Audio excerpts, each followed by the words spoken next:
Buenas noches, Miguel. ¿Qué tal, David? Buenas noches. Buenas noches, Ray Brian, Ángel Kins, Ana María. Buenas noches. Buenas noches con todos, señores. Muy bien. Vamos entonces un poquito reconociendo que vamos a compartir pantalla también, ¿cierto? La próxima semana tenemos práctica, justo como ahora, ¿cierto? Como el día de hoy, a esta hora, la próxima semana tenemos práctica. ¿De acuerdo? La temática va a entrar hasta lo que completemos el día de hoy, ¿ya? Es decir, nos falta solamente la segunda parte del caso 2 del diseño biaxial. Entonces, por lo tanto, tendremos como capítulo principal el diseño flexo-compresión, ¿cierto? El diseño flexo-compresión es un capítulo amplio.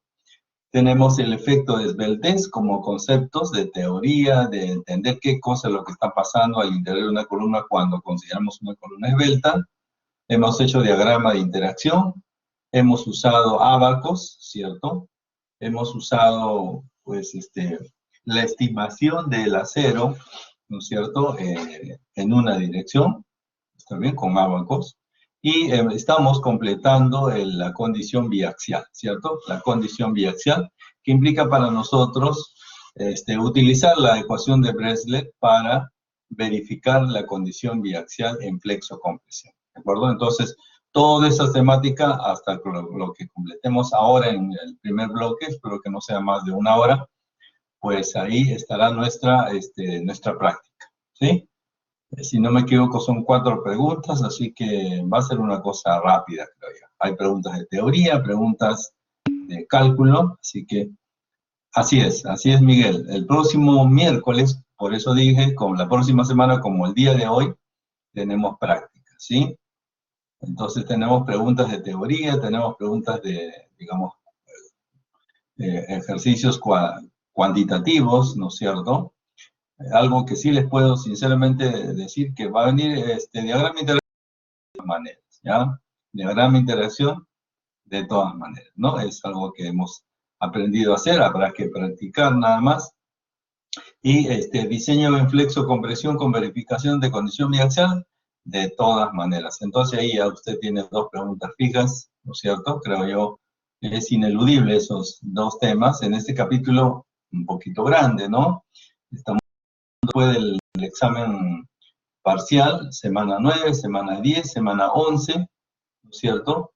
Y ya el día de hoy comenzamos ya otro tema. Sin embargo, la próxima semana lo continuaremos, ¿no? Que es diseño por corte. Muy bien. No sé si tienen alguna inquietud, alguna pregunta. Diseño por corte comenzamos ahora. Eso no entra digamos, en la práctica, ¿ya? No va a entrar en la PC2, ¿sí? Sí, así es. No entra el diseño por corte, no entra en la práctica. ¿Listo? Bien, ¿alguna otra inquietud? Muy bien. Vamos entonces a completar nuestro trabajo de verificación por condición biaxial. Recuerden que nosotros estamos trabajando en función de la norma, y la norma en su capítulo número 10, ¿cierto? Ahí está, el capítulo número 10, pues contempla en la parte final una verificación por condición biaxial, que la vamos digamos, a referir nuevamente, en aras de que completemos el día de hoy, ¿sí? La clase pasada hemos trabajado sobre la primera condición, es decir, cómo encontrar, ¿no es cierto?, la carga nominal a partir de las características de acero realmente colocado, cómo determinar, ¿no es cierto?, y compararlas con el PDU. Eso lo hemos planteado a través de un esquema, y la solución, naturalmente, del desarrollo aquí de este primer caso, ¿no es cierto? Todas estas características de aquí lo hemos utilizado para plantear, ¿no es cierto?, la condición 1, condición 2, y ratificar que el ratio es mayor. ¿Qué cosa es el ratio?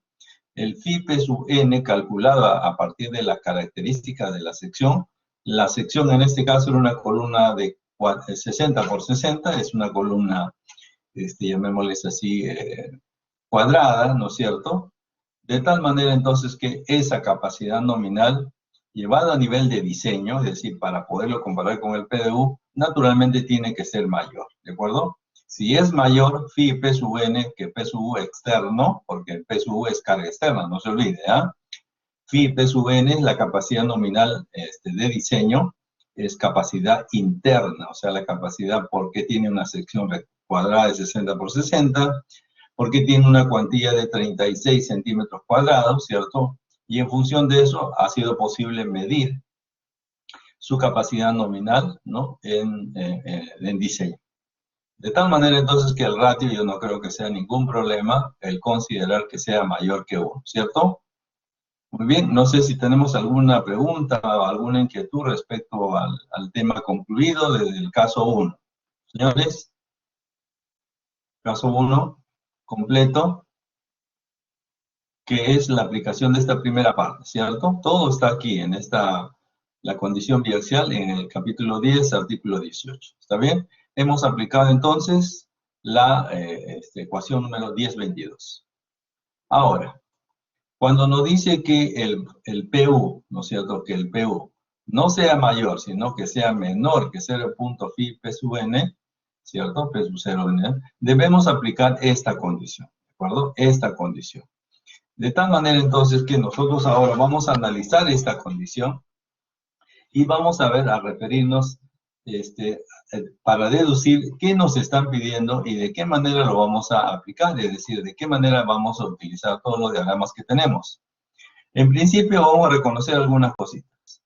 El MUX, este valor de aquí, el MUX y el MUI, ojo, eso de acuerdo a su característica es carga existente, ¿cierto? Esto es carga externa. ¿Está bien? Eso viene entonces ¿de dónde viene? Proviene de las combinaciones. ¿Está bien? Proviene de las combinaciones. Sin embargo, esta de aquí, esta es distinta, ¿no? A pesar que tienen la misma característica, es decir, aquí tenemos, si ustedes se dan cuenta, MU es la combinación en diseño, o sea, amplificadas. Por primer o segundo orden depende, digamos, el delta, ¿no es cierto? Depende del Q. Sin embargo, este valor de Mn, ojo, Mn, ¿qué cosa es? Capacidad nominal de la sección, ¿de acuerdo? Capacidad nominal, pero yo no puedo dividir el Mu amplificado de diseño con la capacidad nominal. Tiene que ser al mismo nivel. Entonces lo multiplico, esta capacidad nominal en términos de diseño. De tal manera entonces que este elemento, el denominador, ahora sí está en el mismo nivel y puede simplificarse de una manera que este elemento es adimensional, ¿ya? En la dirección X.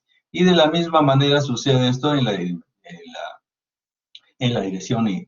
¿Y esto de dónde lo vamos a sacar? Lo vamos a sacar de los ábacos. ¿Está bien? Esto lo vamos a sacar de los ábacos. ¿Esto qué significa? Que debo considerar que la suma de estos dos cocientes tiene que ser menor que la unidad. Por lo tanto, el ratio que vamos a manejar para esta condición, el ratio tiene que ser menor o igual que 1. Así, ¿ya? Ese es el ratio, esa es la condición. Si nos sale mayor que 1, entonces tendremos que aumentar la cuantía. Eso hemos dicho, ¿cierto? ¿Para qué valores se ha de considerar este ratio, esta condición? Pues esta ecuación de aquí, ¿no es cierto? Esta ecuación, estamos considerando cuando el P de U es menor que 0.1 phi P sub 0n. ¿Y quién es este valor de P sub U? Esto proviene de las combinaciones de carga. ¿Listo? Así.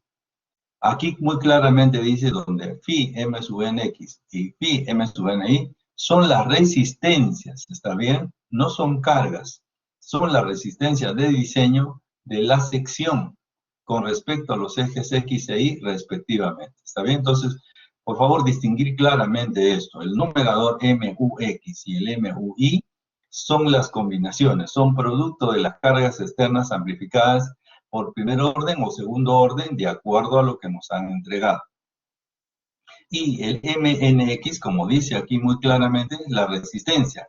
Podríamos quedarnos con resistencia nominal si es que nos quedamos solo con MNX, ¿de acuerdo? Repito, podríamos quedarnos con resistencia nominal si es que es MNX, pero acá dice resistencia de diseño. Por lo tanto, si es de diseño, he de multiplicarlo por el valor de phi, que es 0.9, para que estén en el mismo nivel del numerador, porque si no están en el mismo nivel, entonces esto de aquí no es adimensional, no están en el mismo nivel, ¿de acuerdo? Muy bien, de tal manera entonces que este término que está en el denominador lo vamos a sacar, repito, de los ábacos, ¿ya? De los ábacos que necesitemos, que trabajemos. No se olvide que para encontrar los ábacos vamos a trabajar con los valores clásicos, ¿no? K sub n, R sub n, para completar el ejercicio que estamos haciendo. Muy bien. Vamos entonces ahora a los ábacos a resolver este problemita, ¿cierto? Es decir, a complementar. Aquí estamos. Habíamos indicado que el valor de phi, P sub 0, phi 0.1, phi P sub 0n, 69,96, o sea, casi 70 toneladas. Por lo tanto, las combinaciones que están por debajo de este valor P sub U, 70, sería la combinación 3 con 61, la combinación 4 con 50 y la combinación 5 con 30. ¿Está bien? Entonces, estas combinaciones van a formar parte de este ensamblaje. Sin embargo, como ustedes observarán, ya tenemos aquí, ¿no es cierto? No solamente la carga axial, sino tenemos el MUX y el MUI para cada condición. Fíjese, entonces vamos a trasladar toda esta información, la vamos a trasladar. Entonces la trasladamos aquí para iniciar en cada combinación la garantía de que el ratio sea mayor que la unidad. Muy bien, entonces nosotros no nos olvidemos que trabajamos esto en la clase pasada, que el valor de G, o sea, el diagrama que estamos utilizando es 0.8, o sea, continuamos con el mismo, ¿de acuerdo? Y luego teníamos, digamos, la cuantía que era el 1%, ¿no? Para este ejercicio de acá. Entonces vamos a completar, fíjense, las características de este proceso. Antes, ¿de acuerdo? Antes vamos a identificar qué vamos a hacer. Miren, tengo el PU, tengo el MUX, tengo el MUI. Ahora, la pregunta está, ¿y cómo voy a determinar el phi MNX? Porque de eso se trata, ¿de acuerdo? Repito, yo tengo estos tres valores de aquí, ¿cierto? A partir de aquí, ¿cierto? Tengo estos tres valores para la combinación número 3, y la pregunta está, ¿y cómo voy a encontrar el phi MNX? La siguiente pregunta sería, ¿y por qué MNX es igual a MNI? Porque estas dos características corresponden a la misma distribución. Es decir, no estoy hablando de carga externa, estoy hablando del acero realmente colocado, que es un área de 36 centímetros cuadrados y distribuidos de manera homogénea en todas las caras de la columna. Es decir, en cada dirección tiene la misma cantidad de acero, por lo tanto, la capacidad nominal de resistencia minorada, es decir, al momento de diseño, es igual tanto en X como en Y. Entonces bastará con encontrar uno de ellos. La pregunta sigue pendiente. ¿Cómo voy a calcular phi MNX? Bien, vámonos por aquí, miren, en este cuadro de acá, ¿de acuerdo? Vamos a analizar este cuadro de aquí. Bien, en principio, partemos de que esta expresión de aquí, ¿no es cierto? Esta expresión de aquí es la misma que yo tengo aquí en la primera parte, ¿ya? Fíjense, lo vamos a verificar. Rn, este valor de Rn es igual a P sub n por E, aquí está, P sub n por E, sobre, a ver si no lo ven bien, lo vamos a amplificar, no hay ningún problema. Ahí está mejor, creo. Ya, esperemos que ahora sí se vea mejor. Repito, Rn es igual a P sub n por E, aquí está, espero que lo vean, P sub n por E, sobre el F'C, aquí está, área de la sección A sub G por H, ¿de acuerdo? Entonces, estoy colocando esta ecuación aquí para deducir de dónde voy a hallar el MNX, ¿de acuerdo? Muy bien. El MNX, ¿no es cierto? El MNX, este MNX, recuerde usted que está multiplicado por phi, por lo tanto es un MU, ¿sí? Observe usted. Entonces, el P sub n por E, si yo multiplico esto, lo que tendría sería el MN, ¿de acuerdo? MN. Y si yo lo divido entre phi, obtengo el MU. ¿Estamos? Repito. P sub n por E representa el MN. Si yo ese MN lo divido entre phi, lo que tengo en el numerador es M sub U. ¿De acuerdo? Nada más, no he cambiado otra cosa.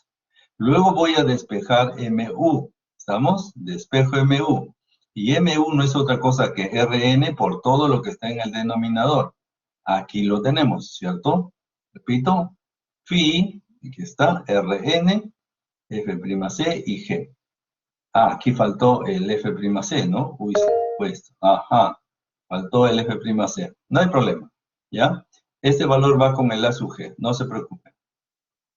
Sin embargo, ojo, sin embargo, ¿ya? Sin embargo, el MU es igual a phi por MN, ¿está bien? Repito, sin embargo, el valor de phi, perdón, MU es phi por MN, ¿cierto? Entonces, si nosotros utilizamos aquí, si nosotros utilizamos el E de X, ¿cierto? Esto representaría el P sub NX. Si esto es P sub NX por E sub X, este de aquí sería phi por MNX, ¿de acuerdo? Que es lo que realmente yo necesito, ¿está bien? Necesito el phi MNX y el phi MNI, ¿de acuerdo? Eso significa entonces simplemente multiplicar el phi por el F'C, por el Rn, A sub G, por H, ¿de acuerdo? Así. Pero para esta expresión, ¿no es cierto? Para esta expresión, yo necesito el valor de Rn, ¿se da cuenta, no? Yo necesito el valor de Rn. Entonces, ¿de dónde va a salir ese valor de Rn? Va a salir precisamente de este gráfico, ¿ya? De este gráfico y lo vamos a demostrar. Ahora, de repente por ahí alguien está pensando, se olvidaron de qué colocar. Vamos a verificar. Está bien, mire, ve, este elemento, este producto, RMNX, representa el producto de todo esto, ¿no es cierto? Y aquí está. Entonces, aquí tenemos, y voy a ampliarlo un poquito más para que vean que no me olvidé del valor de G. Ahí está la expresión, está bien. Este es esta expresión de aquí. Y aquí está el valor de F'C, ¿ya? No me olvidé, ha sido un error de tipeo nada más, ¿ya? ¿Sí? ¿Estamos? Muy bien. Vamos entonces ahora a entender, ¿no es cierto?, cómo es que voy a calcular este valor. Vamos a poner un poquito más arriba. ¿Cómo es que voy a calcular entonces este Rn? ¿De acuerdo? Este Rn. Muy bien. Nosotros, como hemos trabajado anteriormente, tenemos el PU, el MUX, el MUI, y yo necesito entonces para encontrar este valor de Rn, necesito intersectar digamos, la cuantía, que es el 1%, ahí lo tiene usted, esa es la cuantía, con un radio que tiene una característica, ¿no? El Rn, porque en realidad, Kn, perdón, pero yo le he llamado C, para que no se confunda, porque es esta nomenclatura de aquí, esta valoración, no es este lado. Entonces, para que no se confunda con eso, le he puesto una columna de C, ¿no es cierto? Y esta base de aquí es Rn, ¿de acuerdo? Esta base de aquí es Rn. Entonces vamos a comenzar exactamente como hicimos el caso anterior. Yo tengo que encontrar primero el E de X. ¿Por qué el E de X? Porque el E de X representa, ¿no es cierto?, llamémosles así, la excentricidad en esta dirección. Bueno, aquí he tomado el valor, ¿no es cierto?, el mayor de los dos, ¿de acuerdo? Porque estamos hablando de una columna cuadrada. Luego, el E de X, ¿no es cierto? El E de X entre H, que vendría a ser esta tangente de aquí, esta tangente, voy a marcarla, este es el ángulo, la tangente sería esto, entre esto de aquí, sería E de X entre H, ¿está bien? Bueno, en realidad es ese valor entre 100, ¿no? Entre el ancho del elemento, ¿no? A ver, vamos a poner un poquito más acá, acá está. H, ¿no es cierto? Entonces tendríamos esta expresión, ¿no es cierto? Este valor de X entre este ancho H. Muy bien. Una vez que tengo eso, entonces ya tengo el valor de 0.2 y ahora lo multiplico un ratito, que este gráfico me resulta, ya, yo creo que ahí está bien, para no estarlo moviendo cada rato. Ya. Ahí estamos. Ya, ok, un poquito más. Ya, listo. Ahí creo que está mejor. Entonces, repito, estoy aquí entre E de X entre H, 0.20, y determino esta altura de aquí. Esta altura de aquí, ¿cómo la determino? Entre el valor de 0.45, aquí está, les dije que tomamos el máximo, entre E de X. Entonces tendríamos nosotros, repito, esta altura representa el 0.45, que es este máximo valor, entre el E de XH, ¿cierto? La pendiente. Y eso me va a dar, entonces, en este caso, 2.21. 2.20 para tener una referencia. Entonces tengo que buscar 2.20, pero esto se sale del gráfico. Si se dan cuenta, llega solamente hasta 2. Entonces vamos a extrapolarlo para saber cuál es el valor final que tengo. Entonces tendríamos, esto es 0.2, así que le agrego esta distancia hasta acá arriba, y esta línea se proyecta, y lo único que estoy haciendo es llevarla a la intersección a este punto, ¿cierto? Ahí aproximadamente. O sea, esta línea vertical intersectada ahí, y luego intersectada con la cuantía de una, y entonces yo tendría aquí, fíjense, puedo calcular aproximadamente cuánto es el valor de la cuantía, el lazo o el diagrama de interacción, y luego intersecto al eje X, ¿cierto? Aquí está. Y tendríamos entonces 0.10, 0.11, 0.12. Quiere decir que Rn en este caso, ¿no? El valor que ustedes encuentren, pues, ¿no? 0.12. Puede ser que esto sea un poquito más arriba, más abajo, casi no va a cambiar el resultado, fíjense, porque en realidad, voy a ponerlo un poquito más acá, ¿de acuerdo? Así, estamos. Entonces, en realidad, fíjense, la variación que va a ser es mínima, ¿sí? Es mínima. Y aún así lo pongo, ya, mire, ve. ¿Cuánto varió? Casi nada, ¿cierto? Me quedo con 0.12. Aquí tengo 0.12 Rn, y por lo tanto, de inmediato lo que vamos a hacer es multiplicar todos esos factores que les comenté hace un momentito, 0.7, el valor de Rn, ahí está en azul, F9, que es el F'C, ¿no es cierto? Y así, todos los valores que estamos trabajando. De tal manera entonces que ese valor me va a salir MDNX 50.80 toneladas por metro. Como habíamos dicho, el mismo valor de MNX va a ser igual al MNI. ¿Cuál es la justificación? Porque es una columna cuadrada, ¿está bien? Y estoy yo verificando MN, la capacidad nominal, ¿no es cierto? La capacidad nominal del momento en la dirección X. Y dado que es cuadrada y perfectamente con todo el acero distribuido en sus dos direcciones iguales, entonces es el mismo valor. De tal manera entonces que ya podemos plantear el ratio. ¿Qué cosa es el ratio? Aquí tenemos la expresión, el MUX, es decir, este valor entre este valor más el MU, este valor entre este valor de aquí, esta suma de los cocientes, ¿no? Esta suma de los cocientes me deben dar menor que la unidad. Aquí lo tengo, miren, ¿ven?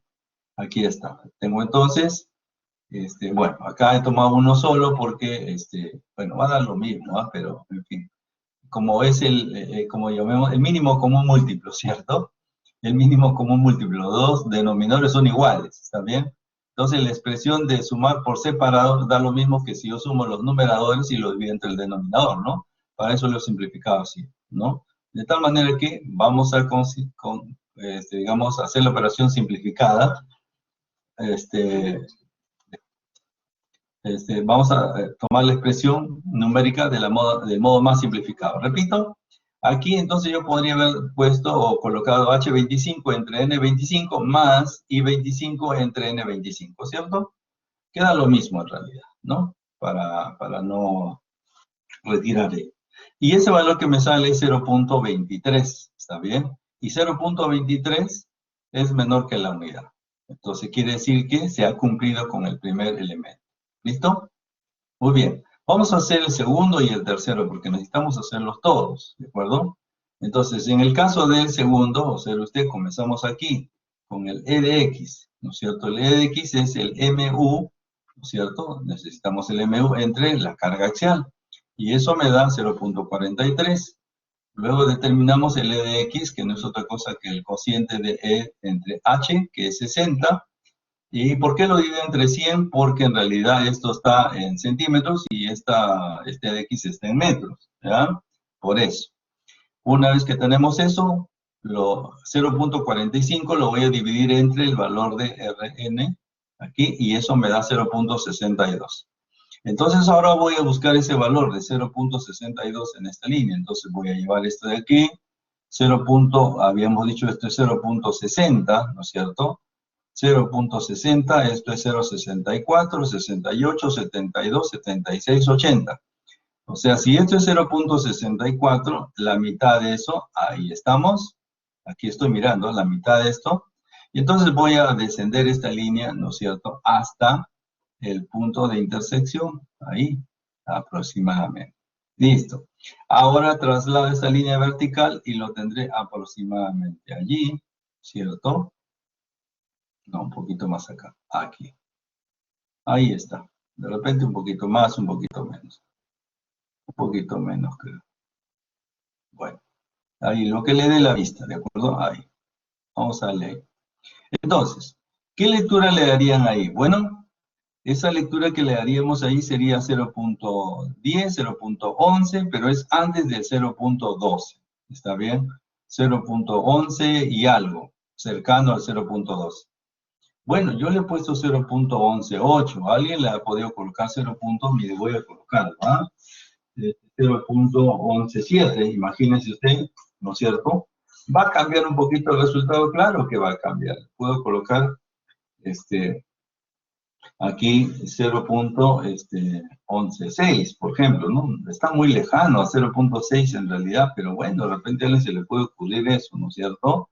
Y no va a cambiar tanto el resultado. Vamos a ponerlo como lo había propuesto originalmente. Fíjense, si usted se acerca un poquito a la vista a su pantalla, ahí más o menos es 0.118, no es 0.12, 19, 11.9 podría ser, ¿no es cierto? Pero por si acaso le pongo 0.118, ¿está bien? De tal manera entonces que nuevamente aquí este factor vamos a colocarlo, ¿no es cierto? Para calcular el MNX, ¿no es cierto? Que es el producto de phi, el valor de Rn, el valor de F'C, y así, ¿no? La altura, en fin, el área, la altura, todo, ¿no? Todo lo que está ahí. Bueno, lo he dividido entre 10 a la quinta, porque en realidad vamos a trabajar en, tendríamos, aquí esto es en kilogramos, ¿está bien? Kilogramos por centímetro cuadrado. Recuerde que todo esto está en kilogramos por centímetro cuadrado. Y entonces yo necesito que esto trabaje en kilogramos, perdón, aquí sale en toneladas por metro, ¿está bien? Toneladas por metro, porque recuerde que el MU aquí está en toneladas por metro. Entonces, tenemos aquí estos dos valores y lo que hacemos es exactamente lo que hemos hecho anteriormente.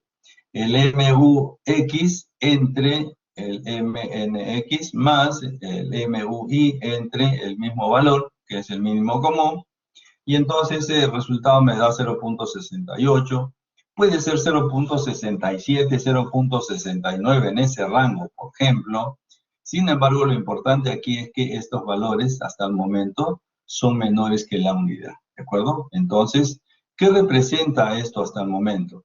Que la cuantía que habíamos ingresado prevalece, es decir, se mantiene aún con la verificación en condición biaxial vía ecuación de Bresler. Ese es el criterio. Exactamente podemos hacer lo mismo, está bien, y vamos a hacerlo con la última condición. La última combinación, entonces tenemos aquí el MUX, el MUI, estos son cargas externas, calculamos el E de X, lo dividimos entre 0.60, que es digamos, la dirección, 0.79 nos da el valor de C, lo buscamos, ¿cierto? Aquí fíjense, aquí vuelvo a repetir este proceso, esto es K 0.4, aquí tendríamos 0.64, 0.68, 0.72, ya nos pasamos y nosotros queremos 0.79, ¿cierto? Aquí tendríamos un poquito menos, ¿no? Un poquito menos. Repito entonces, necesitamos el 0.79, ¿no? Que prácticamente 0.8, sería 0.8, 0.79 estaríamos allí, más o menos, ¿ya? Bien, entonces llevo esta línea hacia la intersección, listo, ahí lo tenemos, y luego esta línea vertical va a trasladarse a la intersección con la cuantía número, el 1%, perdón, y ahí tendríamos nosotros, ¿no es cierto? Ahí tendríamos nosotros la intersección. ¿Qué valor de Rn estamos encontrando? Bueno, aquí tendríamos 0.11, 12, 13, 13.4 puede ser, sí, puede ser, 13.4, 13.3. Vamos a ponerle 0.134, ¿está bien? Así, ¿listo? Entonces, este factor lo que va a hacer es amplificar, bueno, va a trabajar con el MNX, como ya lo hemos visto anteriormente, a través de toda la expresión completa, que es esta de aquí, y lo voy a corregir, perdonen, aquí faltaba un F'C, no hay problema, entonces con esa base ya podemos resolver, ¿no es cierto?, la característica del phi MNX, el phi MNI, que es el mismo, porque es una sección, llamémosle así, cuadrada. Bien, y en el caso del ratio nos va a dar el resultado que estamos esperando, ¿no? Que sea menor que la unidad.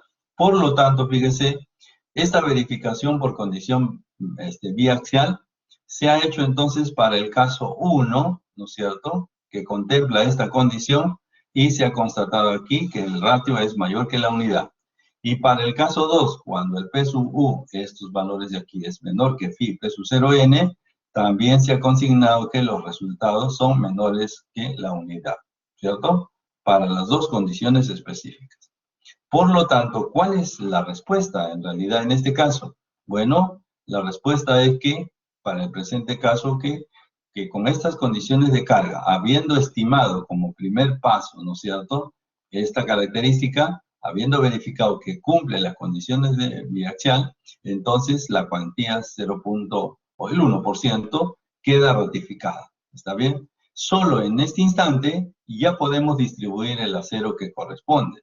En este caso son 36 centímetros cuadrados. Nosotros estamos trabajando con el acero, aquí está, el acero, el diámetro longitudinal es de 3/4, ¿está bien? Esto es de 3/4. Y tengo 36 centímetros, entonces lo que vamos a hacer, ¿no es cierto?, es dividir, ¿no? 36 centímetros entre 2.84, ¿bien? Y eso me da 12.67 varillas, ¿de acuerdo? 12.67 varillas. ¿Cuál es lo real entonces? Yo necesito múltiplos de 4, ¿está bien? Se ha pasado casi por un pelo, ¿no? O sea, 12 es múltiplo de 4. Eso me obliga entonces a trabajar con 16 varillas de 3/4 en todas las caras, ¿no? 16 varillas repartidas en todas las caras. ¿Listo? Y ahí tendríamos ya la respuesta final del criterio de condición biaxial para el ejercicio propuesto. ¿Preguntas, señores?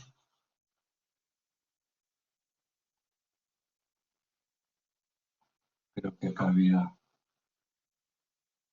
Muy bien. No sé si tenemos alguna inquietud. Por favor, este es el momento de preguntar. Dígame, María Fernanda. Profe, buenas noches. Buenas noches.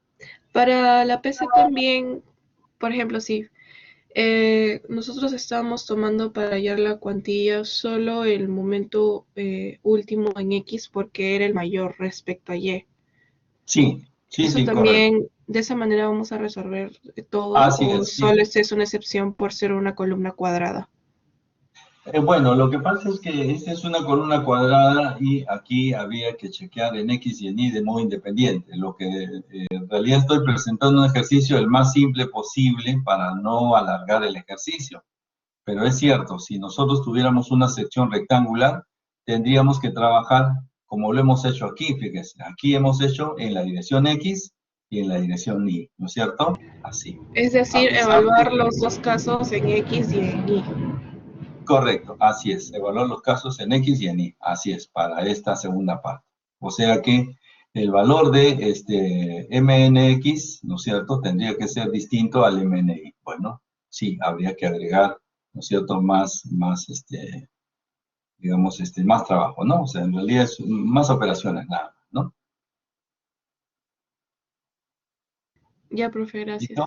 Ok, muy bien. ¿Otra pregunta?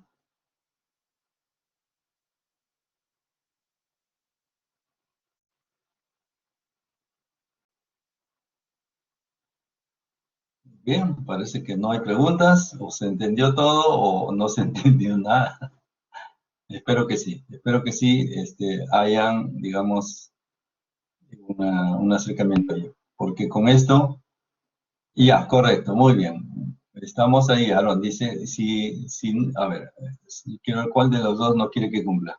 Si no cumple, si no cumple con solo uno la combinación del caso 2, ya, bien, vamos a plantear alternativas aquí, ¿ya? ¿De acuerdo? Entonces, miren, si es que por alguna razón, ¿no es cierto? Hay varias alternativas acá. Si no cumple el caso 1, ¿no es cierto? Si no cumple el caso 1, uno de ellos, automáticamente tenemos que pasar al siguiente nivel. ¿Qué cosa? De la cuantía. Entonces paso al siguiente lazo, ¿no? O sea, aquí lo que va a ocurrir es que esto se va a desplazar a la derecha. Entonces, al crecer este Rn, entonces va a favorecer para encontrar un ratio igual a 1 o mayor que 1 en el primer caso, ¿ya? En el primer caso. Eso es una alternativa. Puede ser que por efecto del caso 1 esto pase sin novedad, pero resulta que aquí no pasa, ¿está bien? Entonces la pregunta está, ¿qué hago? ¿Tengo que volver a hacer el análisis desde el caso 1 e incluir el caso 2 si es que eso lo detecto solo en el caso 2? No. Si ya pasó el caso 1 con esa cuantía y en el caso 2 se ve obligado usted a trabajar una cuantía mayor, solo hace el segundo caso, ratificando que debe incrementarse. Sin embargo, la respuesta, pues obviamente no es una cuantía para el caso 1 y una cuantía para el caso 2. No, tiene que tomar la cuantía más alta encontrada, ¿no es cierto?, para la respuesta final. ¿Listo? Pero lo que no se puede hacer, ojo, cuidado, cuidado con esto. No se puede hacer es que si yo llego aquí y llego a cuantía 2%, de acuerdo al caso 1, y en el caso 1 me mantengo en cuantía 1, 1%, no, pues si usted tiene cuantía del 2% ya en el caso 1, eso afecta, ¿no es cierto? Eso afecta al caso 2. Lo que quiero decir es que no es retroactivo, ¿está bien? Si en el caso 2 tiene un 2%, entonces ya no modifique el primero, simplemente adopte el valor del segundo y prevalece como respuesta, ¿ya? Muy bien. Había una pregunta, creo.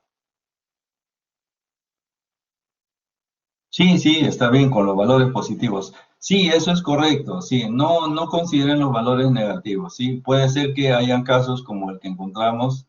No recuerdo si, creo que uno de los ejercicios nos salía negativo, ¿no? No, tenemos que trabajar con los valores absolutos, ¿sí? Si no, esto va a ser una cosa negativa, ¿no? Y alguien podría decir, sí cumple, y no es cierto, ¿ah? Cuidado. El hecho de que sea negativo, nada más que indica que es en el sentido contrario, ¿está bien? Sigue la misma dirección, pero sentido contrario, ¿no? La dirección, por ejemplo, es de izquierda a derecha, ¿no? En esa línea horizontal.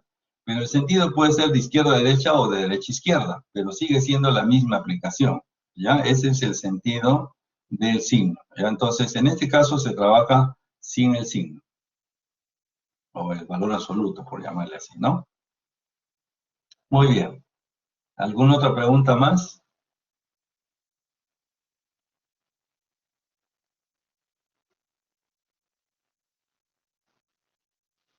Muy bien. Voy entonces a preparar este documento para que pueda subirlo y ustedes lo puedan revisar, ¿no es cierto? Lo puedan revisar y lo puedan aplicar, ¿ya? Lo puedan aplicar con las operaciones que necesitamos realizar. Lo único que sí les voy adelantando es que lamentablemente no pueden usar una plantilla como esta para resolver sus problemas. Lamentablemente no, ¿sí? La razón es muy simple, ¿no? Porque esta plantilla la podemos compartir y al final de cuentas se convierte en un pie forzado, es decir, todo el mundo se ampara en el cuadro ingresando, ¿no? No es la idea es que cada uno desarrolle su propio ejercicio, ¿está bien? Cada uno debe desarrollar su ejercicio. Entonces, no se puede aceptar tablas, ¿no es cierto?, como las que tengo aquí, ¿no? Esto ya las utilizo y ya se los he explicado, es para corregir rápidamente, ¿no es cierto?, y poder evitar las operaciones y poder completar los ejercicios, y de esa manera, entonces, usted puede encontrar los resultados rápidamente y los puede constatar, los puede verificar, ¿no?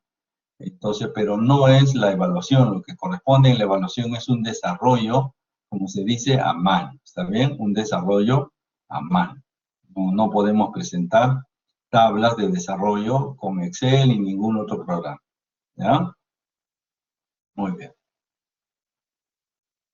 Correcto. Entonces, si ya no tenemos otra pregunta, ahora, de hecho, a ver, para que nadie se sienta mal, yo voy a empaquetar esto en un PDF, o sea, lo voy a ampliar, le tomo una captura de pantalla y se los voy a mostrar, o sea, eso también es de utilidad para ustedes, para que puedan verificar algunas cosas, claro que sí, ¿no? Eso también lo vamos a compartir, solamente esperen que modifique esto de aquí, o se lo añadimos a mano nada más, aquí nos faltó el F'C, fue un error de tipeo, pero el proceso es el correcto, ¿ya?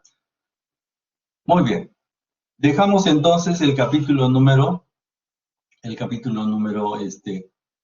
es este, si no me equivoco, el capítulo número 3. El capítulo número 3 estaba dedicado a diseño en flexo compresión, o sea, diseño columnas, y lo que nos faltaba solamente era, obviamente, el uso del efecto de Sveltez, ¿no es cierto?, en la verificación por condición biaxial, que es lo que acabamos de completar, y si ustedes se dan cuenta, es lo último de la unidad número 10, ¿sí? El capítulo número 10, que es flexo compresión, precisamente termina con la condición biaxial, ¿de acuerdo? Ahora vamos a pasar, como continúa aquí, el capítulo 11, el diseño por cortante, ¿ya? A ver, creo que tenemos una pregunta o una inquietud, si no me equivoco. El profesor dice, para el caso 2, al momento de calcular el valor de X, ¿siempre es MU? A ver, yo creo que sí, o sea, no siempre, siempre es. ¿Por qué sería distinto? A ver, o sea, esta parte sí, bueno, hay que revisarla, pero ¿qué otra manera podría haber? Bueno, solamente que en este caso tiene una columna mayor. Claro, si es una columna cuadrada, ¿no es cierto?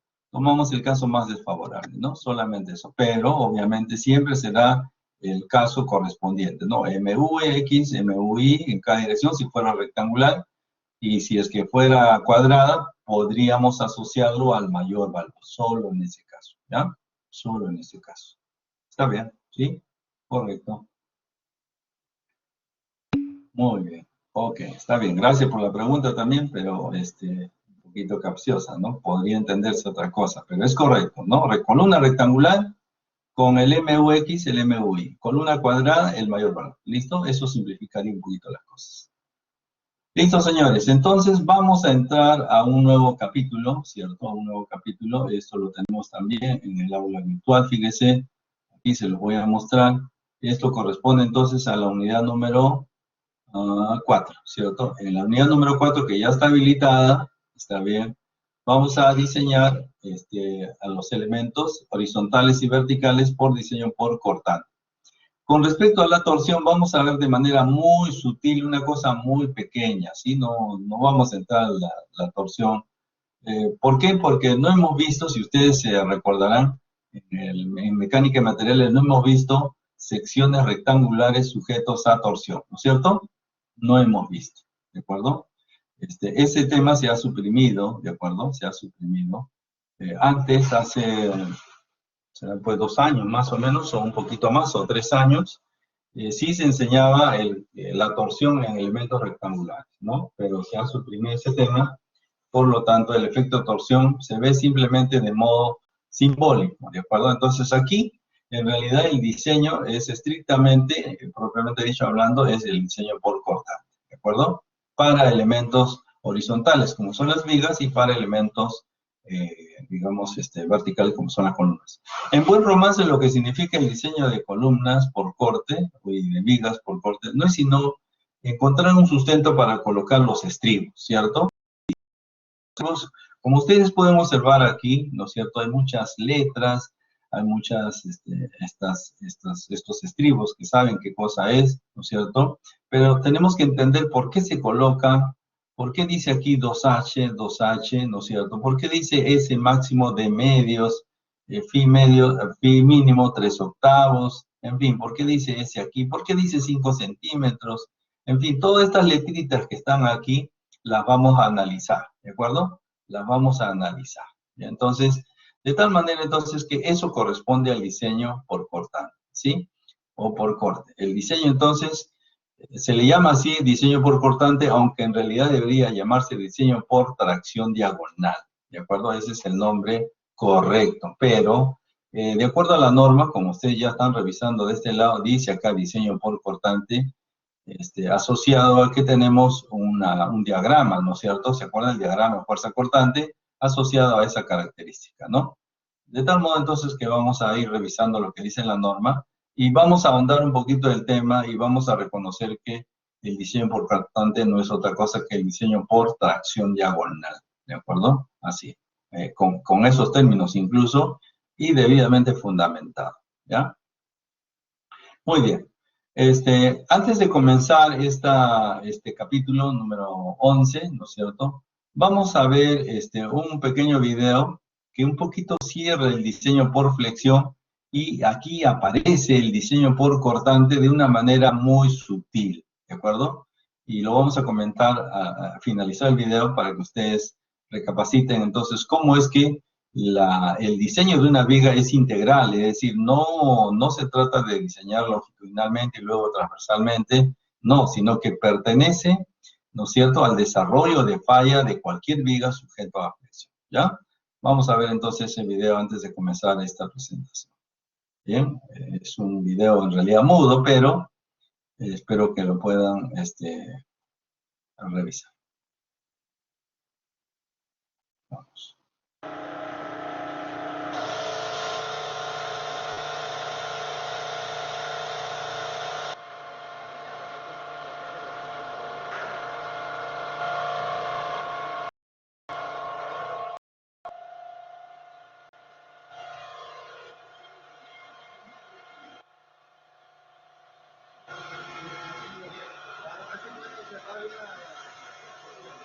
Milímetros de flexión.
Ya la voy a tomar.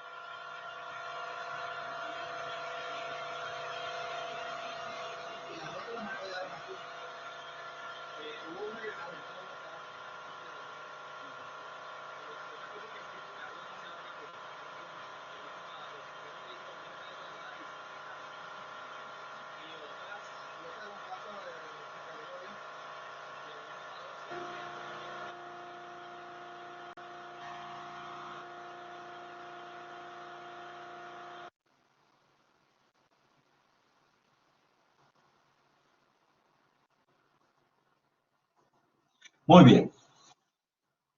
Si yo les pregunto qué tipo de falla se ha producido en esa viga en el diseño por flexión, ¿qué me responderían ustedes? ¿Qué tipo de falla es? A ver, ¿alguien se anima a hacer un comentario? ¿Qué tipo de falla es? A ver, hay respuesta por aquí. Una falla dúctil, dice Aarón. ¿Por qué, Aarón? ¿Por qué dice que es una falla dúctil?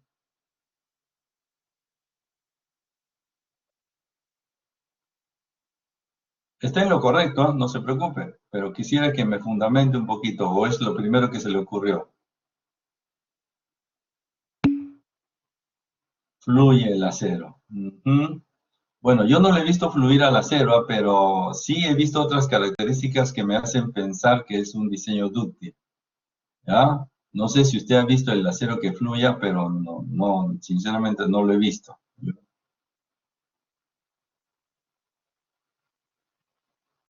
A ver, ¿alguien más que desea opinar? Es importante que usted vaya tomando criterios, ¿no es cierto? Y se vaya formando ya esos criterios que progresivamente vamos a ir incorporando, cruzando la teoría con esta pequeña experiencia, ¿no? Y esto de aquí va a ser importante en el diseño por cortante, ¿ya? El diseño por cortante, pues suele ser un poquito más, no complejo, pero sí, digamos, de soporte un poquito extraño. Por eso es que traigo a colación este video y también enlazo con lo que es el diseño por flexión. Bien, se los digo, sí, es un diseño dúctil. ¿Por qué razón es un diseño dúctil? Porque más allá de que que el acero fluye, todo elemento dúctil, ¿no es cierto?, no tiene una respuesta frágil, ¿cierto? ¿Qué es una respuesta frágil? Que el elemento colapsa de inmediato y de improviso. Ustedes han visto que este diseño, ¿no es cierto?, se ha deformado, tiene una carga constante y está creciendo desde la parte superior y el elemento prácticamente se ha pandeado un poco más y parecía un metal, ¿no es cierto? No es un metal, tiene concreto y tiene acero. Por lo tanto, es cierto, implícitamente ha fluido el acero, ¿no? Eso debo deducir. Pero a la vista, lo que he logrado observar es que se deforma, ¿cierto? Se deforma tanto que se fisura en la parte inferior, se salen los bloques del recubrimiento, ¿no es cierto? Y hasta el final se ve el acero, ¿no? A pesar de eso, no colapsa. Si se dan cuenta, le han colocado la carga y seguían dándole y lo que querían era que falle, ¿no es cierto? ¿No es cierto? Sin embargo, fíjense, ese mismo elemento ante una eventualidad. Imagínense una eventualidad, algo que usted se imagine en paralelo y que ese elemento esté en servicio, o sea, esté dentro de una edificación. ¿No sería interesante verlo desde ahí en un caso crítico, ¿no? Que puede ser un sismo, puede ser cualquier eventualidad de riesgo, que usted vea que la viga se está fracturando, le está saliendo la fisura, usted lo puede pintar, le puedo medir y no se cae el elemento. Es decir, le dice, ya pues sale de una vez antes que me caiga, ¿no? O sea, ese es el detalle, que un diseño dúctil precisamente busca eso, ¿no? Y la norma, en esencia, de lo que hemos estado revisando la primera parte del semestre, ¿cierto? Hasta la semana 7, hemos buscado siempre un diseño dúctil. Siempre hemos estado atentos a que no sobrepasemos el 75% de la cuantía balanceada. La razón es muy simple.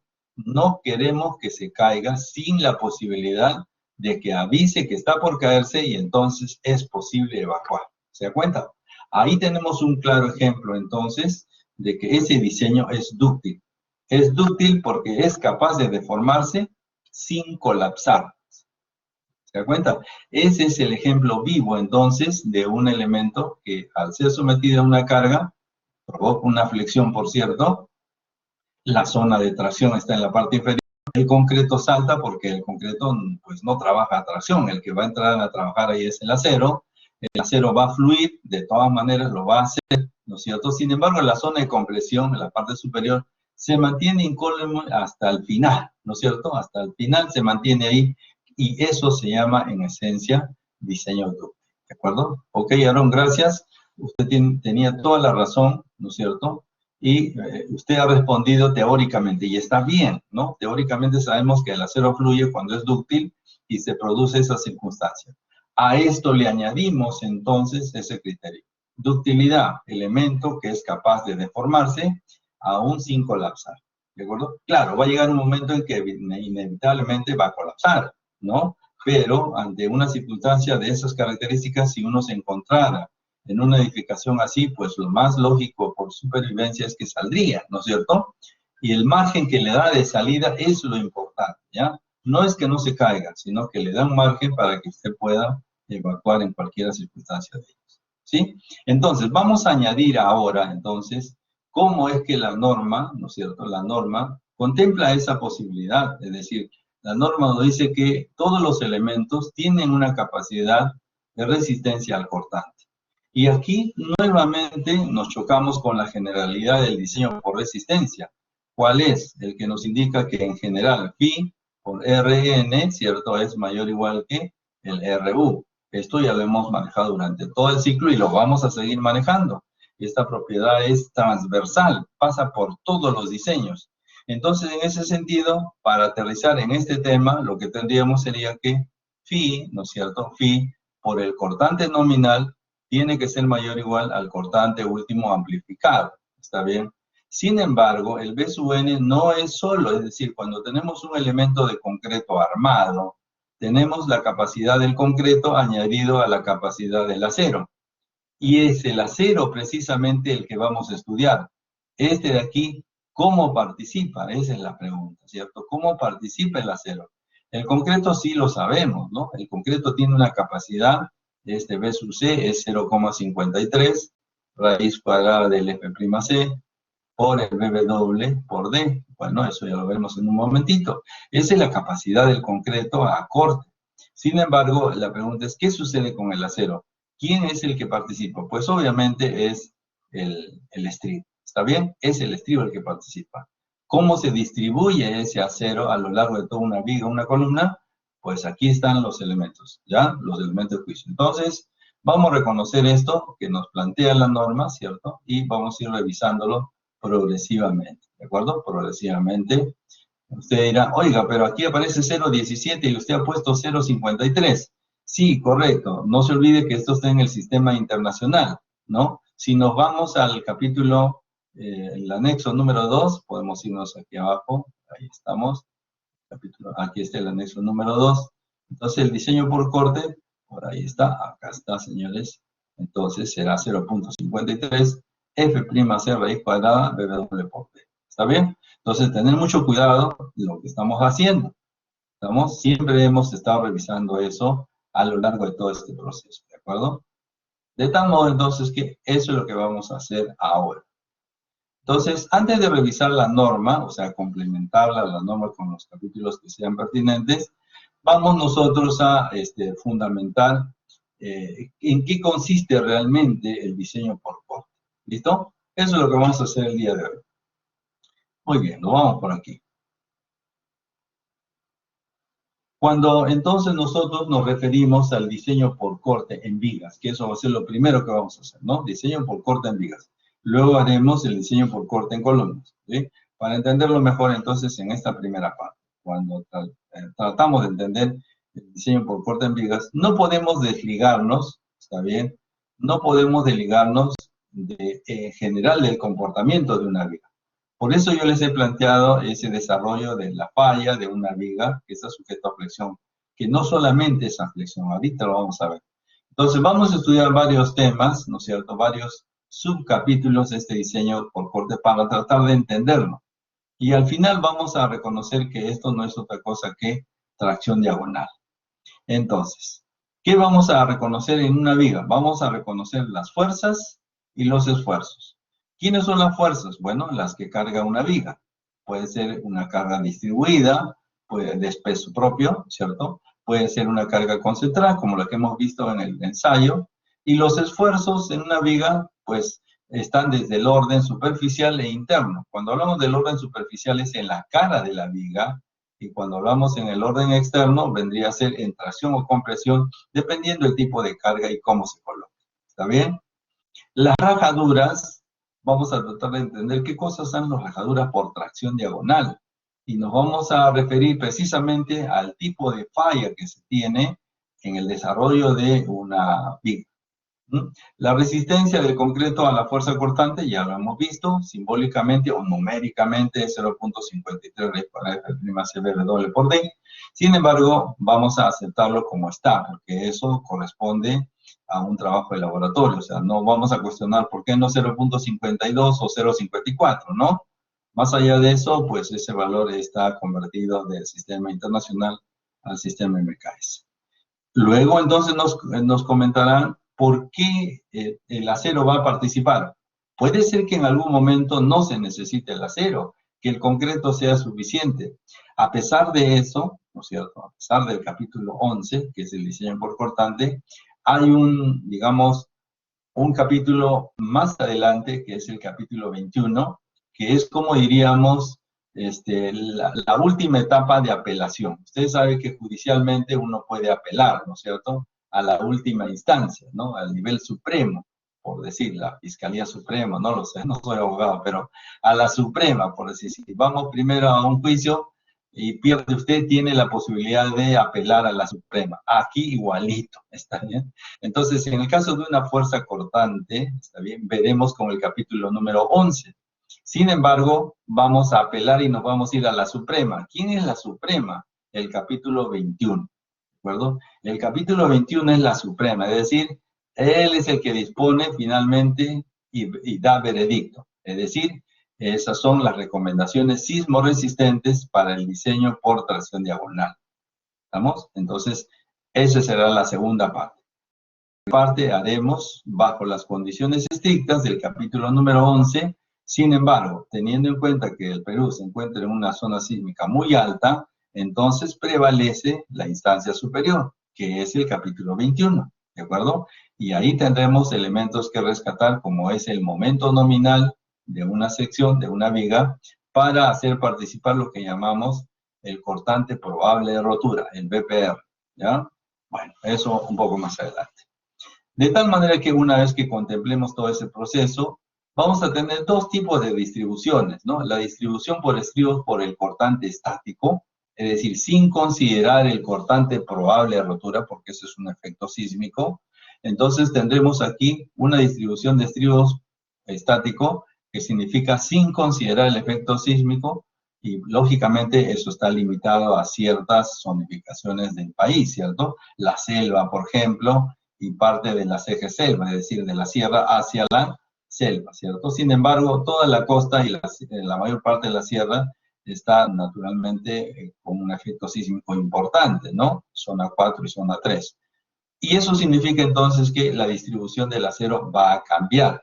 Ya no solamente por cortante estático, se le va a añadir entonces cortante plástico, ¿no es cierto? Por el cortante sísmico, ¿ya? Entonces, fíjense que cada una de estas cositas tiene su detalle y tiene bastante tema que tratar. Espero que alcancemos a terminar por lo menos hasta aquí, antes de hacer un ejemplo, para que podamos entender. O sea, lo que necesito yo en este momento no es que hagamos un ejercicio y veamos cuál es la distribución del acero, que lo podríamos hacer de inmediato. Aplico un par de fórmulas y asunto resuelto. No es la idea.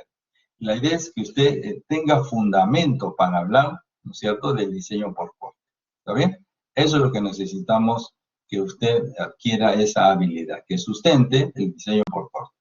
Luego ya los números que vengan, ¿ya? Luego los números que vengan. Muy bien.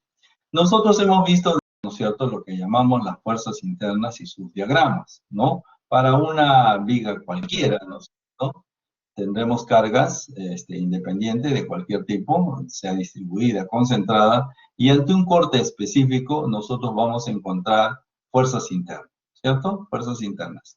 Aquí tenemos un ejemplo de lo que significaría tomar la parte izquierda y la parte derecha.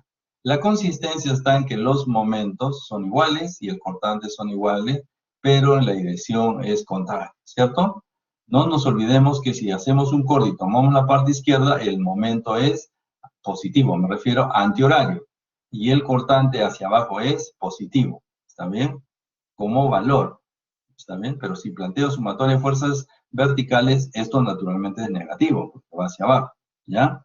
De tal manera entonces que si yo analizo un diferencial, ¿no es cierto?, un diferencial de X, voy a tener este complemento, ¿cierto? Voy a tener este complemento, ¿ya? Eso desde la perspectiva del análisis estático.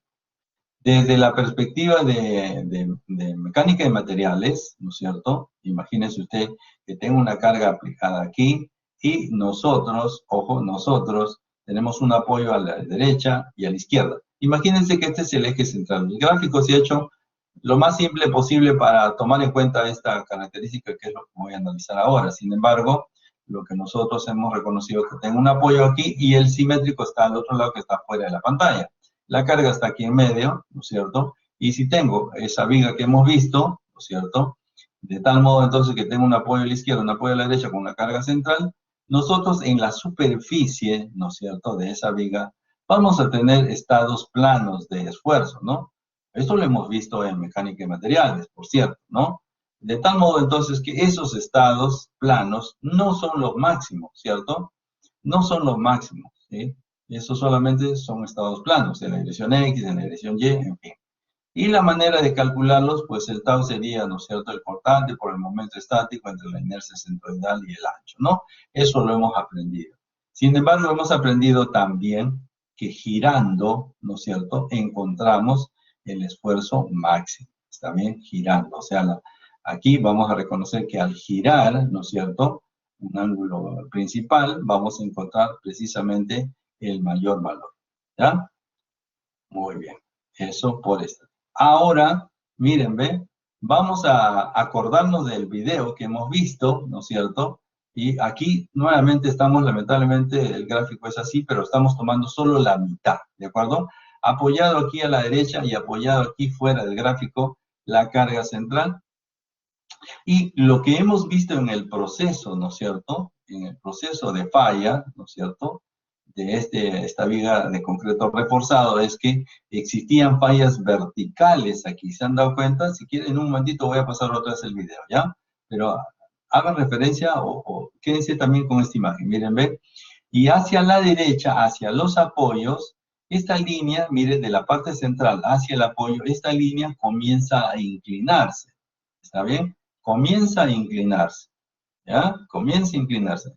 Tomen en cuenta eso, por favor, ¿ya? Entonces, una manera, deben haber ustedes estudiado física 4, magnetismo, ¿no? O no han llevado eso. ¿No han llevado magnetismo? A redes de flujo, tampoco, en hidráulica. Bueno, ya bueno, entonces, las gráficas estas de las fisuras se han ampliado, es decir, se le han marcado con plumón para que se vea, porque las fisuras son pequeñas, se les ha marcado, ahorita vamos a ver en el video también, y estas se inclinan, ¿no es cierto? Y lo que se ha hecho es un diagrama aquí, cómo es que las fisuras aparecen primero en la parte de flexión, aquí, flexión, flexión. Si la fisura es vertical, es falla por flexión. Pero luego se van inclinando, ¿no es cierto?, en la parte superior. Y lo mismo sucede en el simétrico del lado izquierdo. Entonces, ¿qué es lo que sucede realmente en esta posición? Vamos a tratar de ejemplificar esto. Fíjense, un segundito. Entonces, aquí yo puedo tener, voy a ponerlo por este lado, ¿sí? Voy a ponerlo por aquí. Un esfuerzo, sigma de X, ¿cierto? Y sigma de Y. Vamos a ponerlo así para que usted vea lo que estamos haciendo. Y luego, entonces, si yo giro, ¿no es cierto? Si yo giro, está bien, si yo giro, voy a tener aquí un esfuerzo máximo, esto lo sabemos por mecánica de materiales, ¿ah? Y aquí tengo un esfuerzo mínimo, ¿cierto? Ahora, si usted se da cuenta, mire, voy a extender esto, ¿de acuerdo? Y aquí, ¿a quién tengo? Aquí, repito, ¿a quién tengo? Aquí tengo el esfuerzo máximo, no solamente hacia arriba, sino también para abajo, ¿está bien? Así yo tengo aquí mi cuadradito, ¿de acuerdo? Sigma máximo. Y en este sentido tengo el mínimo. Está bien, ya ni lo voy a poner. Por lo tanto, entonces, esta flechita que está acá significa que proviene de este esfuerzo. Y este esfuerzo colocado en este tramo de aquí significa que está generado por una fuerza. Es decir, repito, el esfuerzo no es automático, el esfuerzo proviene de una fuerza. Recuerden, esfuerzo es fuerza sobre área, es lo más elemental que podemos reconocer. Por lo tanto, existe una fuerza, aquí existe una fuerza que permite que esto falle así en forma diagonal. ¿Está bien? Que falle en forma diagonal. Y aquí está el diagrama, ¿no es cierto?, que permite reconocer esto aquí también. ¿No es cierto? Aquí, perdón. Entonces, ¿qué es lo que existe? Existe lo que llamamos nosotros una fuerza perpendicular, ¿no es cierto? Y si se dan cuenta, es una falla diagonal. Fíjense, esta es una falla diagonal, estas son diagonales, ¿sí? No es vertical, no es horizontal, ¿sí? Repito, no es vertical, no es horizontal, es diagonal. Por eso, y como yo tengo este elemento que se esté estirando, tengo aquí mi cuadradito, se esté estirando, entonces tiene sentido que en vez de llamarle diseño por corte, se llama diseño por tracción diagonal. Ojo con eso. Falla por tracción diagonal, porque en realidad eso es cierto. Fíjense, esta fuerza proviene de este esfuerzo, y esta fuerza es diagonal en todas sus instancias, ¿ah? Diagonal más arriba, más abajo sigue siendo diagonal. ¿Está bien? Diagonal, ¿sí? Entonces, a este nombre propio de diseño por cortante, en realidad debería llamársele diseño por tracción diagonal. Tracción porque existe una fuerza que permite encontrar este esfuerzo. ¿Está bien? Y entonces ese tipo de fisura aparece en forma diagonal. ¿Listo? Por eso es la razón del video. Mire, voy a regresar al video en la parte final para que usted observe, ¿de acuerdo? Lo que estamos revisando. Oh, se fue, pero no hay problema. Creo que es esto. Vamos a adelantarlo un poquito para que lo veamos de una manera. Ya está. Mire, ve, aquí, cómo este de aquí ya se está inclinando, ve. Este de aquí ya entró en diagonal. Este de aquí también está inclinándose. Y aquí también. Es decir, no solamente van vertical. Vertical en la parte inferior, sí, eso sí, vertical en la parte inferior. Pero en la medida que van subiendo, esta se va inclinando, ¿de acuerdo? Se va inclinando. Veamos. Milímetros de deflexión. No en vano, entonces, fíjese, a ver, un segundito. Vamos a parar esto. Miren, ve, arranca en la parte inferior como flexión, falla por flexión, sí, eso es una falla por flexión, pero en la medida que va subiendo se va inclinando, ¿no? ¿Se dan cuenta? Tanto a la derecha como a la izquierda. ¿Está bien? Repito, tanto a la derecha como a la izquierda. ¿De acuerdo? Eso es lo que sucede. Entonces, cuando yo tengo una carga, cualquiera, sea repartida o sea axial, no solamente vamos a provocar fallas, ¿no es cierto?, por flexión, también se van a provocar fallas por tracción diagonal, asumidas como fallas por cortante. ¿Ya? Un poquito más del video para que lo vean. No, por si acaso, esta no es, un segundito.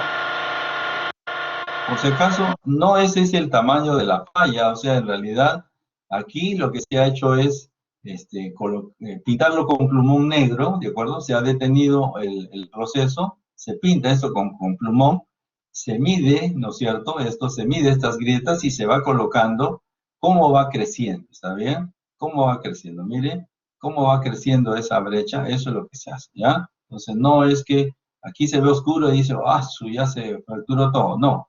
Solamente se están midiendo, ¿ya?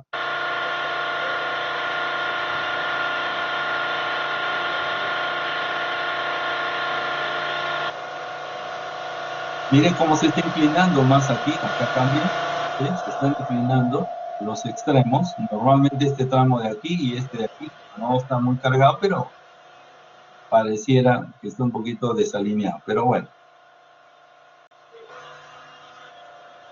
Ahí nosotros podemos ver, miren, podemos notar claramente que la viga tiene una, no sé, pues una deformación muy importante, ¿no? Muy importante. ¿Cuántos centímetros habrán acá de diferencia, ¿no es cierto? Si yo trazo una línea de este punto a este punto de aquí, aquí tranquilamente deben haber centímetro y medio, 2 centímetros. Para esta distancia es demasiado, ¿no? Es demasiado. Y a pesar de eso, sigue en pie, ¿no? Sigue en servicio.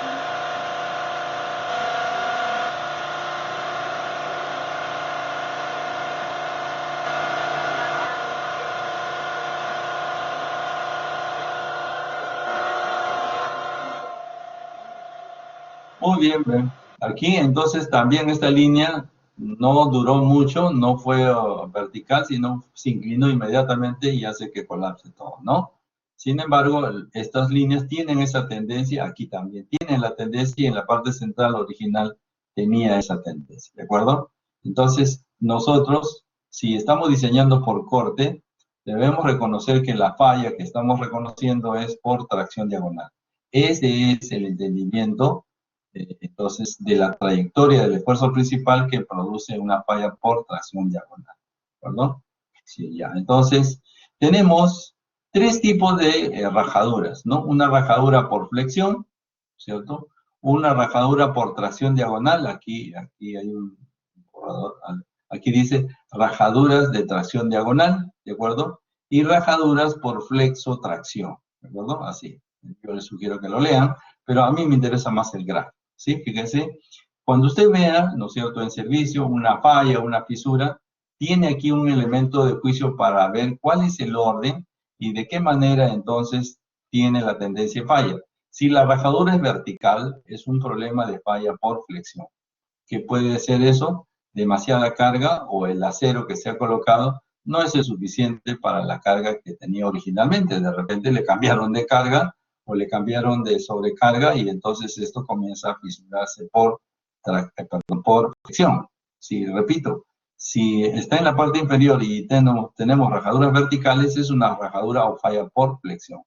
Si nosotros tenemos rajaduras así inclinadas, ¿no es cierto? Solo inclinadas, pero no tiene usted nada en medio, entonces estos son rajaduras por tracción diagonal. ¿Qué significa esto? Es probable, es probable que los aceros de la distribución de los estribos hayan sido los adecuados. Aquí vamos a ver un poquito más adelante que se llama zona de confinamiento. Izquierda y derecha, zona de confinamiento. Y esa zona de confinamiento representa una densidad, ¿no es cierto?, obligatoria, lo vamos a ver después, bajo un espaciamiento no mayor de. Entonces, si tenemos este tipo de falla, entonces lo más probable es que hayamos tenido problemas en el diseño. Y claro, si se pueden producir ambas, ¿no es cierto? Ambas, es decir, tenemos fallas de flexión y fallas por tracción diagonal, como está sucediendo en el gráfico, ¿no es cierto?, anterior o el video, es que entonces estamos exigiendo la viga más allá de su exposición original, ¿no? Por ejemplo, aquí, esto es lo que está pasando, ¿no? Se le ha añadido una carga tal que el elemento está fallando por flexión y por tracción diagonal. ¿Listo? Así. Eso es importante, por favor, identificar, porque no es solamente diseñar, sacar un número y ya está. No, sino que tenemos que tener un criterio para trabajar el concepto de diseño por corte bajo el tema de tracción diagonal, que tiene un buen sustento. Muy bien. Este elemento, ¿no es cierto?, que se produce, esta forma de fisurarse, genera que exista una zona, ¿de acuerdo? Una zona que es muy débil, ¿de acuerdo? Esta zona de aquí, esta fracción que está sombreada, está aquí. Y esta se produce a una distancia, ¿no es cierto? Una distancia de peralte efectivo de la viga, ¿ya? A una distancia de la cara, que es el peralte efectivo, ¿sí? Eso lo vamos a analizar un momentito más. ¿Quiere decir esto? Bueno, no voy a entrar en el tema matemático, ¿cierto? Pero lo que sí puedo reconocer es que este tipo de falla, que es a flexión, lo resolvemos con un acero horizontal, ¿no es cierto? ¿Por qué? Porque aquí hay tracción. Eso lo hemos visto siempre. Esto es una falla por flexión. Pero cuando tengo una falla, ¿no es cierto?, inclinada, ¿está bien? Como es el diseño por corte, o sea, tracción diagonal, cuando tengo una falla por, una falla inclinada, ¿no es cierto? ¿Qué significa? Tendría que utilizar una grampa, o sea, un estribo inclinado, ¿está bien? Inclinado, para que ataque exactamente quien lo provoca. Porque quien lo provoca es la tracción diagonal, es decir, tengo una fuerza para arriba y una fuerza para abajo. Entonces, ¿quién debería asumir? Pues un acero inclinado, ¿está bien? Fíjense, aquí, si yo tengo una fuerza en este sentido y hace que aparezca una fisura, pues el que asume en esa misma dirección es el acero. Por lo tanto, si tuviera una falla por tracción diagonal, como es la característica, entonces yo debería tener un acero inclinado en la misma dirección de la fuerza para asumir, por ejemplo, esa tracción.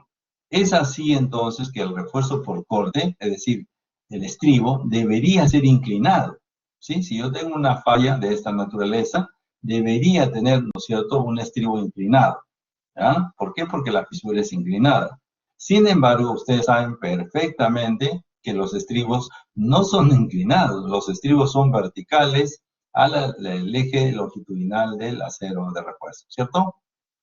Eso es la realidad. Entonces la pregunta está, ¿por qué si el refuerzo por corte, que es de tracción diagonal, debería ser inclinado, por qué lo hacen vertical?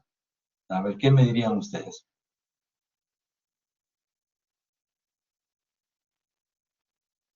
¿Alguien tiene una idea? ¿O podría comentar algo? Bueno, se los digo, no hay ningún problema, porque es un proceso constructivo. Tener estos estribos inclinados y sobre todo ensamblarlos, mandrake, ¿no? O sea, esto no es práctico. Ahora, estos estribos son más prácticos, pero ahora pregunto, ¿serán realmente eficaces? O sea, porque, ojo, si yo lo debo considerar inclinado y lo estoy asumiendo vertical,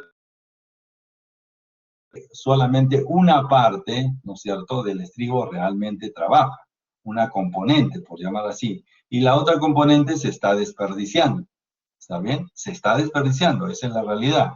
Entonces, aquí viene un equilibrio de sacrificio, ¿no? Ajá, ya, yo quiero superar este problema inclinado, lo pongo vertical, pero para eso entonces tengo que reducir la sección, la separación, para que entonces me garantice que a pesar que pierdo una posibilidad con la inclinación, todavía tengo capacidad de respuesta ante esta fisura. ¿Se dan cuenta? Entonces, fíjense cómo el diseño no es estrictamente lo que se requiere, porque la realidad es que se requiere esto, ¿no? Esto es lo que se requiere. La realidad es esta de acá.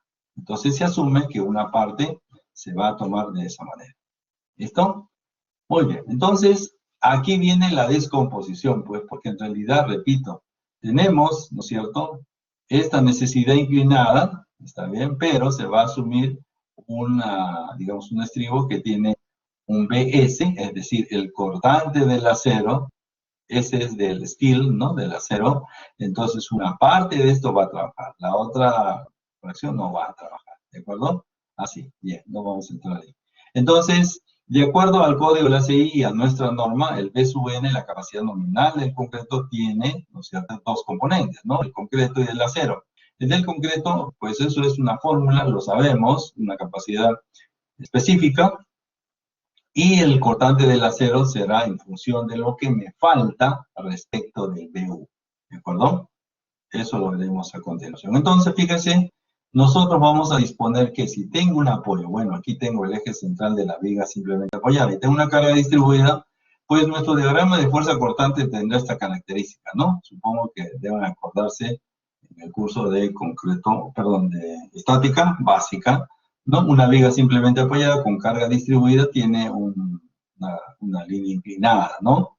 Entonces, se ha detectado entonces que en este tramo, a una distancia de D, peralte efectivo de la viga, se va a encontrar el esfuerzo máximo de diseño. Y ahí se va a calcular con eso, ¿de acuerdo? Entonces, no se calcula el cortante BU con el máximo valor, no, porque no ese es el valor que tomamos. Si no tomamos a una distancia D de la cara, porque lo que va a suceder es que, como habíamos dicho por aquí, a ver un segundito, acá está, esta falla, ¿no es cierto?, este bloque que es el crítico, se produce a una distancia D de la cara, ¿ya? Se produce a una distancia D de la cara. De tal manera que se produce esto en realidad, fíjense, ¿no es cierto? Si yo tengo un apoyo aquí, la distancia de este punto de corte, este de aquí, y se inclina, porque la falla es inclinada, tiene una distancia D. ¿Y qué cosa es D? Es el peralte efectivo de la viga. Ahora, esa distancia D puede cambiar, o sea, hay que pensar en el diseño, ¿no es cierto?, en todas sus condiciones. De tal modo, entonces, que, por ejemplo, la norma, la E060, nos indica que de dónde debemos sacar el cortante BU, ¿ya? No siempre es igual. Por ejemplo, si yo tengo una viga apoyada, o sea, una losa, perdón, o una viga, ¿no es cierto?, apoyada en cualquier elemento, ¿no? O sea, un muro, una placa, qué sé yo. Entonces, debo tomar a una distancia D de la cara. A esa distancia debo tomar el cortante último, porque esa es la sección crítica. Si yo tuviera una columna y tuviera vigas, el B último no voy a tomar al eje de la columna, ni a la cara. Voy a tomar a una distancia D de la cara. A esa altura encontraré el BU. Recuerde que el BU es el cortante, el diagrama de fuerza cortante último, ¿no?, para esa viga o esa losa, ¿ya? Esto se produce cuando tengo un apoyo que trabaje en compresión, ¿no es cierto? Repito, esta viga o esta losa se apoya en este punto. Esta viga y esta viga se apoyan en esta columna. Ahora, cuando la columna, ¿no es cierto?, el soporte de esta viga trabaja en tracción, porque aquí está en tracción, está suspendido, entonces ahí sí la sección crítica es la sección que está en la cara, ¿de acuerdo? Repito, cuando el elemento de soporte trabaja en tracción, ¿no?, para arriba, y en la carga distribuida se va a la viga, entonces este elemento trabaja, el cortante BU será a la cara, que será la sección crítica. Al mismo tiempo, cuando nosotros tenemos una viga que se apoya en una columna o se apoya en un muro, y en ese tramo D, en esa zona de peralte efectivo, existe una carga adicional como un muro, un desfase, entonces tenemos que considerar que el cortante último estará en la cara de la puerta. ¿Está bien? Así. Estas son las secciones críticas, entonces, que habrá que tomar en cuenta para analizar el BU, ¿no es cierto? Recuerden ustedes que el BU va a ser igual a B sub N del concreto más el B sub S del acero. Por lo tanto, los diagramas de fuerza cortante, se les restará la capacidad nominal o última del concreto, y ahí me va a quedar un saldo B sub S, el cortante de el acero. Muy bien. Fórmula para calcular, no nos vamos a complicar, la única que vamos a utilizar es esta de aquí, ¿no? 0.53, que ya lo hemos venido repitiendo, raíz cuadrada del F' por BW por D, siendo BW, ¿no es cierto?, el ancho, ¿no es cierto?, el ancho menor, o sea, el ancho del alma, esto es, si fuera una viga rectangular, no sería el ala, sino el alma, y en el caso de una rectangular no hay problema, es la misma, y D sería el peralte efectivo, ¿listo? Aquí esta expresión se va a utilizar un poquito más adelante para el caso de las columnas. ¿Por qué? Porque si tengo una carga axial, ojo, NU es la carga axial, entonces vamos a tener que agregar la capacidad del elemento, ¿no es cierto? Fíjense, esto es un factor en realidad, ¿ya? 0.53 por esto es exactamente lo mismo, pero considerando, ¿no es cierto? Considerando la carga axial como se produce en una columna, habrá que agregar un efecto adicional. Pero nada que no sea fácil de asumir, ¿ya? Muy bien, aquí hay algunas fórmulas que no las vamos a revisar todavía. Lo que sí es importante es reconocer de primera instancia que existe una densidad. Si usted se da cuenta, una densidad significa mayor refuerzo en la parte izquierda y en la parte derecha. A esa zona nosotros le llamamos zona de confinamiento, a la izquierda y a la derecha. Y la parte central es la zona no confinada, ¿ya? ¿Por qué es esta zona de aquí a la izquierda y a la derecha la zona confinada? Porque habíamos dicho que a una distancia de peralte, desde la cara, tenemos una zona crítica. Entonces, si yo duplico, ¿no es cierto? Si encuentro el punto de quiebre aquí, y esta es una distancia D, entonces le voy a dar el doble de D. Pero para facilidad le ponemos 2 veces H, ¿no? Recuerda que D y H no difieren mucho, ¿ya?